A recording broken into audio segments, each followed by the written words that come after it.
பாப்பா, வைஷ்ணவி பாப்பா, உன்னை எல்லாம் தமாஸ் பண்றதுக்கு எனக்கு 10 செகண்ட் போதும். இருந்தாலும் நீ ஒரு பொண்ணா இருக்கிறதுனால கடந்து போறோம். போகி பண்டிகைக்கு பழசு எரிக்கிற நியாயமான விஷயம் தான். ஆனா நீ எரிக்க வேண்டியது எதை? 75 வருஷமா ஊரை ஏமாத்திட்டு, உலகத்தை ஏமாத்திட்டு, மக்களை ஏமாத்திட்டு சுத்திட்டு இருக்கிற திமுக பணின்னு எரிச்சிருக்கணும். ஆட்சி அதிகாரத்துக்கு கூட வராத தாவேக்க பணின்னு எரிக்கிறீங்கன்னா நீ எவ்வளவு வன்மத்தோட சுத்திட்டு இருப்ப. உன்னை ஒரு 10,000 பேர், 50,000 பேர், 1,00,000 பேர் பாக்குறாங்கன்னா காரணம் என்ன? விஜயனங்கிட்ட இருந்த, விஜயன கட்சியில இருந்த, அதனால உன்னை 100 பேர் பாக்குறான், 1000 பேர் பாக்குறான், 10,000 பேர் பாக்குறான். திமுகவோட வளர்ப்பு பாருங்க, இந்த மாதிரிதான் இருக்கும். அது சரி. திமுக காரனுக்கு பாருங்க, இந்த மாதிரிதான் இருக்கும். அது சரி. திமுக காரனுக்கு புத்தி இருந்தா உன்னையே ஒரு உறுப்பினரா சேர்த்துறான். அங்க ஊரை ஏமாத்திட்டு, உலகத்தை ஏமாத்திட்டு, மக்கள் வரி பணத்தை சுரண்டிட்டு சுத்திட்டு இருக்கிறாங்க. அவங்களுக்கு எல்லாம் உன்னையெல்லாம் யார் விட்டான்னு எனக்கு தெரியல. பிறந்தான்னு அறிஞர்கள் யாராவது ஒருத்தவங்க சொன்னாங்க? திருவள்ளுவர் தையில பிறந்தான்னு அறிஞர்கள் யாராவது ஒருத்தவங்க சொன்னாங்க நிரூபிக்க முடியுமா? பாரதிதாசனோட வரிகளை போடுவாங்கல்ல, நித்திரையில் இருக்கும் தமிழா. ரொம்ப எளிமை, ரொம்ப எளிமை. அந்த கவிதை எந்த தொகுப்புல வந்தது அல்லது எந்த வார இதழ், மாத இதழ்ல வந்ததுன்னு இவங்க சொன்னாங்கன்னு நாங்க தெரிஞ்சுப்போம். இவ்வளவுதான் கேள்வி. பாரதிதாசன் எழுதுனது இல்லையா? இல்ல, எழுதல. என்னடா சொல்றீங்க? மறைமலடிகள் சொல்லல, பாரதிதாசன் எழுதல, எந்த ஆதாரமும் இல்லாம இவ்வளவு கதை 1970க்கு பின்னாடி எழுதுறாங்க உட்காந்துட்டு ஒரு புத்தாண்டை மாத்தணும்ட்டு. புரியுதா உங்களுக்கு? குழப்பத்தை இன்னைக்குமே குழப்பமா இருக்கு. இன்னைக்கு வரைக்கும் ஒவ்வொரு முறையும் சித்திரை புத்தாண்டுல என்ன சொல்றாங்கன்னா இல்ல தை தான் புத்தாண்டுன்றாங்க. அப்ப உங்க ஆட்சி தானே மாத்திக்க வேண்டியதானே? 2012ஆம் ஆண்டுல ஜெயலலிதா ஆதாரமற்ற முறையில ஆண்டு மாற்றப்பட்டிருக்குதுன்னு சொல்லி அதை மாத்தினாங்க சித்திரைக்கு. உங்களால திரும்பி மாத்த முடியல, ஆதாரம் இல்ல உங்ககிட்ட.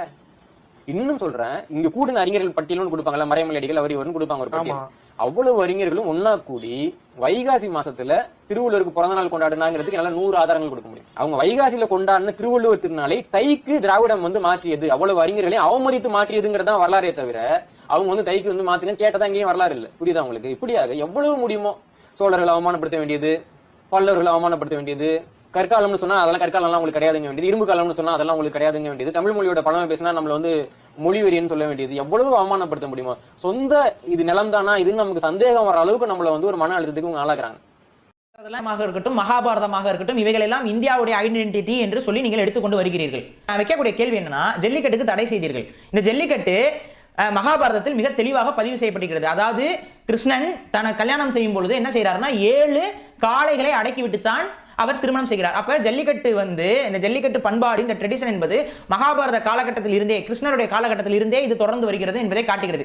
இப்ப கேள்வி என்னன்னா, ஜல்லிக்கட்டு இந்தியாவில் தமிழகத்தில் மட்டும்தான் நடைமுறையாக இருக்கிறது, தமிழர்கள் வாழ்ந்த பகுதியில் மட்டும்தான் நடைமுறையாக இருக்கிறது, சிந்து சமவெளி நாகரிகத்தில் நடைமுறையாக இருந்ததாக சொல்லப்படுகிறது. எப்படி சொல்றாங்கன்னு பாத்தீங்கன்னா, அங்க கிடைக்கக்கூடிய சில சான்றுகள்ல கிளே டேப்லெட்ஸ் என்று சொல்லக்கூடியதுல சீல்கள் எல்லாம் ஜல்லிக்கட்டு நடந்ததற்கான ஆதாரங்கள் நமக்கு கிடைக்கிறது. இன்னைக்கு கீழடியில நமக்கு அகழ்வாய்வு எடுத்திருக்கிறோம். அந்த கீழடி அகழ்வாய்வில் கிடைக்கப்பட்ட தொல்லியல் துறை சார்ந்த விடயங்கள் எல்லாம் சிந்து சமவெளி நாகரிகத்தோடு மிகவும் ஒத்து போய் கொண்டிருக்கிறது. அப்ப இவங்க என்ன சொல்றாங்க, சிந்து சமவெளி நாகரிகமும் தமிழ் நாகரிகமும் ஏறத்தாழ ஒரே நாகரிகங்கள் தான், ஒரே நாகரிக தொடர்ச்சி தான் அப்படிங்கறத அவங்க மிக தெளிவாக பதிவு செய்கிறார்கள்.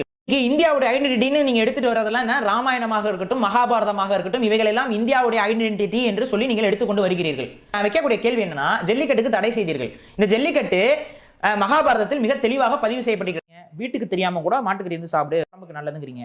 மாட்டுக்கறிக்கு நீங்க என்ன சொல்றீங்க, வீட்டுக்கு தெரியாம கூட மாட்டுக்கறி சாப்பிடு, உடம்புக்கு நல்லதுங்கிறீங்க. பன்னிக்கறிக்கும் வெயிலா அடிக்குது, சென்னையில ஓவர் ஹீட்டா இருக்குது, பன்னிக்கறி சாப்பிட்டா குளிர்ச்சி. அதனால அண்ணன் சொல்றேன், வீட்டுல பன்னிக்கறி சாப்பிட வேணாம்லாம் சொல்றோம்னா பயிற்சி கேட்காத, வீட்டுக்கு தெரியாம பன்னிக்கறி சாப்பிடு அப்படின்னு அண்ணன் சொல்லிடுவாரா? ஏன் சொன்னா ஒட்டுமொத்த இஸ்லாமியர்களும் கோவப்படுவாங்க. ஏன்னா அது அவங்க பண்பாடு. அவங்க கோவப்படுவாங்கன்னு இதை சொல்ல மாட்டாரு, அவங்கள குளிர்விக்கணும்னு அதை சொல்றாருங்கிறது உங்க ஸ்டாண்ட். அதுதான் சொல்றேன், அவங்கள குளிர்விக்கிறாரா இல்லையா? மாட்டுக்கறி அவங்க சாப்பிடுறாங்க, முழுக்க மாட்டுக்கறி பேசுறது ஓட்டுக்கு தான். அப்புறம் என்னங்க, வேற எப்படி நான் சொல்ல முடியும்? இந்த அரசியல் தமிழ் தேசியம் கிடையாதுங்கிற நான், அவ்வளவுதான். இது ஒரு அபத்த அரசியல், அபத்த அரசியல். இந்த அபத்தத்தை தொடர்ச்சியா நீங்க பண்ணிட்டு இருக்கீங்க மேடைக்கு மேடை. அப்ப இதுக்கு ஒரு முடிவு கட்டித்தானே ஆகணும், இதை பேச்சு பொருளாக்கி முடிவு கட்டித்தானே ஆகணும். இன்னொன்னு சொல்றாரு, மாட்டுக்கறி சாப்பிடாதோன்னா நான் மனுஷனவே மதிக்க மாட்டேன் அப்படிங்கிறாரு. அந்த இடத்துல மாட்டை தூக்கிட்டு பண்ணியை போடுங்க, நீங்க போட்டுட்டு அதுக்கப்புறம் போயிட்டு ஓட்டு கேளுங்களேன். இஸ்லாமியர்கள் உங்களை அப்படியே அவங்க உங்களை எப்படி மதிக்கிறாங்கன்னு பார்ப்போம். அப்ப இது எவ்வளவு பெரிய ஒரு கேடுகட்ட தனம் இது. மாட்டு This man's billion-liter idea made India the world's largest milk producer. Let me take you back to the interesting history of milk in India. It's 1946. Paulson Dairy has monopoly over India's dairy industry. Farmers are tired of Paulson purchasing their milk for very low rates. So they decide to form a cooperative on advice of Sardar Patel. The result was the formation of Kaira District Cooperative Milk Producers Union Limited. This union was an instant success. But as the farmers increased in the union, a big problem arose. Excess milk produced could not be sold anywhere. Enter Dr. Verghese Kurian, who had the brilliant idea of converting the excess milk produced to butter and milk powders. And since cow milk was a short supply at that time, his innovative thinking led to the creation of milk powder from buffalo milk in India. This brought a change in the milk industry and gave birth to the giant that we now know as Amul. No wonder he's called the father of white revolution in India. India में जो लोग nonveg खाते हैं उनमें से कुछ लोग झटका मीट खाते हैं और कुछ लोग हलाल मीट। लेकिन क्या आपने कभी सोचा है कि आखिर झटका और हलाल मीट के अंदर डिफरेंस क्या होता है? जानकर हैरान हो जाओगे। सबसे पहले बात करते हैं झटका मीट की। झटका प्रोसेस में जानवरों के गले पर डायरेक्ट अटैक किया जाता है, जिससे उनकी तुरंत मौत हो जाती है। बड़ी बड़ी फैक्ट्रीज में जानवरों को शॉक देकर उनके दिमाग को सुन्न किया जाता है और जैसे ही जानवर शॉक में जाते हैं, धारदार हथियार से एक ही झटके में उनके सर को उनके शरीर से अलग कर दिया जाता है। अब बात करते हैं हलाल प्रोसेस की। हलाल प्रोसेस में किसी भी जानवर की नस और एयर पाइप को काटकर मारना जरूरी होता है। इस ड्यूरेशन में जानवर का जिंदा और स्वस्थ होना जरूरी होता है, ताकि उसकी बॉडी के खून का एक एक कतरा निकलने तक उसकी सांसें चलती रहे। हालांकि दोनों सिचुएशन में जानवर का मरना तय है, बट कुछ रिलीजियस पर्पस की वजह से हमें इनकी शॉप भी अलग अलग देखने को मिलती है। பூலோக சொர்க்கம் என்று வர்ணிக்கப்பட்ட இந்திய நாடு இப்போது எப்படி இருக்கிறது? 1800களில் மெக்காலே பார்த்தபோது பிச்சைக்காரர்களும் திருடர்களும் இல்லாத நாடாக இருந்ததற்கான காரணம் ஆன்மீகம், பண்பாடு மற்றும் பாரம்பரியமும் வலிமையாக இருந்தது என்பதால் தான். ஆனால் தற்போது பிச்சைக்காரர்கள் நிறைந்த நாடாக, திருடர்கள், கொள்ளைக்காரர்கள், கொள்ளைக்காக கொலை செய்பவர்களை கொண்ட நாடாகி வருகிறது. செல்வந்த நாடாக இருந்த நம் நாடு இப்போது ஏழைகளின் நாடாக மாறி வருகிறது. உயர்ந்த நீதி நெறிகளும் ஒழுக்கம் நிறைந்த மக்களும் கொண்ட நாடாக இருந்த நாட்டில் இப்போது மதுப்பழக்கம், போதைப் பழக்கம், பப் கலாச்சாரம் என்று அனைத்து ஒழுக்கக்கேடுகளும் வேர்விட ஆரம்பித்துள்ளன. அநாதை இல்லங்கள் முழுவதும் கைவிடப்பட்ட குழந்தைகள் மற்றும் முதியோர்களால் நிரம்பி வழிகிறது. அன்பும் கருணையும் குறைந்து வருவதால் நாட்டில் கலவரங்களும் பயங்கரவாதமும் நிலை கொண்டு விடுமோ என்று அச்சமூட்டுகிறது. ஆன்மீகம், பண்பாடு, பாரம்பரியம் என்றால் என்ன என்று கேட்கும் தலைமுறைகள் தலைதூக்க ஆரம்பித்துள்ளன. செல்வம் கொட்டி கிடந்த, நீதி நெறிகளும் ஒழுக்கமும் நிறைந்த, வெற்றி கொள்ள முடியாத நிலையில் இருந்த நம் நாட்டை அடிமையாக்க பிரிட்டிஷார் கையாண்ட வலிமையான ஆயுதம் கல்வி.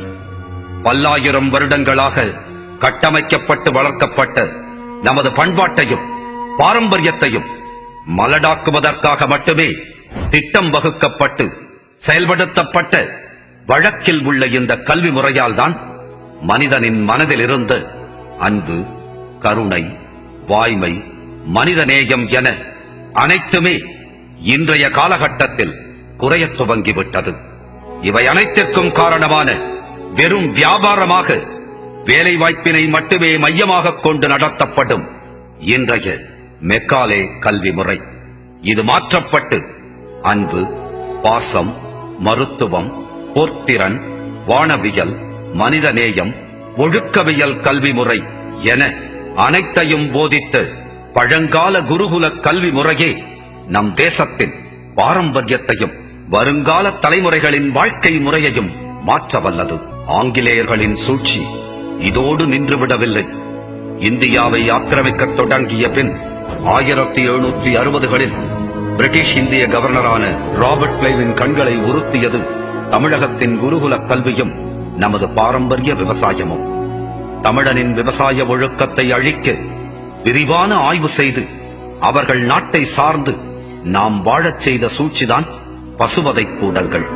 பசுக்கள் தான் நமது விவசாயத்தின் முதுகெலும்பு என்பதை உணர்ந்து அந்த முதுகெலும்பை முறிக்கும் பணியில் 1760களில் பசுவதை கூடங்கள் அமைக்கப்பட்டு நாளொன்றுக்கு 30,000 பசுக்கள் வீதம் கொன்று குவிக்கப்பட்டது. எந்த ரசாயன உதவியும் இன்றி சத்தான மாட்டுச் சாணத்தையும் சிறந்த பூச்சிக்கொல்லியான சிறுநீரையும் பயன்படுத்தி 1 ஏக்கருக்கு 54 குவிண்டால் அளவுக்கு சத்தான அரிசி விளைவித்த தமிழன் முதன்முறையாக சூழ்ச்சியினால் தடுமாறினான். 1910ஆம் ஆண்டு நம் நாட்டில் 350 பசுவதை கூடங்கள் இரவும் பகலும் இயங்கி பசுக்களின் எண்ணிக்கையை குறைத்ததால் நாம் ரசாயன உரத்திற்கு அவர்கள் வாசலை நாடும் நிலை உருவானது. இதன் மூலம் யூரியாவும் பாஸ்பேட் உரங்களும் உள்ளே நுழைந்தன. இயற்கை நமக்கு தந்த செல்வங்களான கால்நடைகளை கொல்வதன் மூலம் விலை மதிக்க முடியா இயற்கை வளங்களையும் சுற்றுச்சூழலையும் விலையாக தந்து கொண்டிருக்கிறோம் என்பது எத்தனை பேருக்கு தெரியும்? நாடு சுதந்திரமடைந்த பின் பசுமை புரட்சி என்ற பெயரில் பெருமளவு ரசாயன உரங்களை பயன்படுத்தி இயற்கை விவசாயத்தை ஒழித்து மண்ணை மலடாக்கிவிட்டோம். நம் இயற்கை தமிழ் விவசாயத்தை அழித்து உரத்தையும் பூச்சி மருந்தையும் நம் மீது திணித்த நாடுகள் இன்று இயற்கை விவசாயத்தை பின்பற்றுகின்றன. ஆனால் நாம் இதன் பாதிப்புகளை முழுமையாக அனுபவிக்கப் போவது வருங்கால நம் சந்ததிகள்தான். அந்நியர்கள் சூழ்ச்சி இன்றும் நம் மீது தொடர்கிறது. இந்தியாவில் வியாபாரம் என்ற போர்வையில் நுழைந்து மெல்ல மெல்ல தேசத்தை அடிமைப்படுத்தி பாரம்பரிய கல்வி முறையையும் விவசாயத்தையும் அழித்த பிரிட்டிஷாரின் கிழக்கிந்திய கம்பெனி போன்று இன்று பல பெயர்களில் இந்தியாவில் நுழைந்து நமது பொருளாதாரத்தை முடமாக்கவும் எஞ்சி இருக்கும் நமது பாரம்பரிய உணவு மற்றும் மருத்துவ முறைகளையும் பதம் பார்த்து நம் வருங்கால தலைமுறைகளின் வாழ்க்கையை பலவீனப்படுத்தும் நோக்குடன் மறைமுக நவீன யுத்தத்தை தொடங்கியிருக்கின்றனர். அதன் வெளிப்பாடே பாட்டில் குடிநீர், நாட்டு மாடுகள் அழிப்பு, மரபணு மாற்றம் செய்யப்பட்ட பழங்கள், காய்கறிகள், தடை செய்யப்பட்ட மருந்துகள், மலடாக்கப்பட்ட விதைகள், மேலும் உளவியல் ரீதியான தாக்குதல்களான அயோடின் உப்பு மட்டுமே சாப்பிட வேண்டும். இதை குடித்தால் வளரலாம், அதை குடித்தால் உங்கள் பிள்ளைகள் ஆவார்கள் ஸ்ட்ராங்கா, ஷார்ப்பா, ஹைட்டா. This is the secret of my energy. 2 நிமிடத்தில் சமைத்திடுங்கள் நூடுல்ஸ். ஓட்ஸ் ஆக்குமே உங்கள் பிள்ளைகளை உறுதியாக, ஃபிட்டாக. அது உள்ளது இது உள்ளது என்றதால் பற்பசையை பயன்படுத்தினோம். ஆலம் வேலத்துடன் பல்லையும் இழந்தோம். அதிக அரிசி உண்பது சர்க்கரை நோயை உண்டாக்குமாம். சக்கை உணவுகளை திணித்து விட்டான். நம் நிலக்கடலையை உண்டால் ஆண்மை குறைவு ஏற்படும் என்று கூறி பாதாம் பிஸ்தாவை நுழைத்து விட்டான். கடலை எண்ணெயும் நல்லெண்ணெயும் கொலஸ்ட்ரால் மிக்கது, சன்ஃபிளவர் ஆயில் ஆரோக்கியமானது என்று நம்ப வைத்து விட்டான். கிரிக்கெட் பிளேயர்கள் கூறியதால் சத்தே இல்லாத சக்கையை வாங்கினோம். கூழுடன் சத்தான பாரம்பரிய உணவை மறந்தோம். நடிகர் கூறினார் என்று பூச்சி மருந்தை குடித்தோம். இளநீர் பழச்சாறுகளை துறந்தோம். இன்னும் எத்தனை இப்படியே ஒவ்வொன்றையும் இழந்து கொண்டிருக்கிறோம். அவன் உணவே சிறந்தது என்று நம்ப வைத்து குப்பைகளை நம் மீது திணித்து விட்டான். அவன் குப்பை உணவுகளை கொட்டும் கூடாரமாக நம் நாட்டை மாற்றிவிட்டான். இதுவரை நீ கற்றது உன் கல்வி அல்ல, நீ வாழ்வது உன் வாழ்க்கை முறை அல்ல, நீ பின்பற்றுவது உன் கலாச்சாரமே அல்ல. தமிழா, அகிலம் அனைத்திற்கும் ஆணி வேர் நீ. உலகிற்கு நீ வழங்கிய கொடைகளே அனைத்தும். அதை உனக்கே முலாம் பூசித் தருகிறார்கள் உன் மூலத்தை மறைத்து. தொலைத்து நிற்கும் நம் சுயத்தை நிலைத்து நிற்க வைக்க ஒன்றுபடுவோம். தமிழன் என்பதில் பெருமிதம் கொள்வோம். தீமைகளை ஒன்றிணைந்து வெல்வோம். தமிழன் என்று சொல்லடா, தலை நிமிர்ந்து நில்லடா.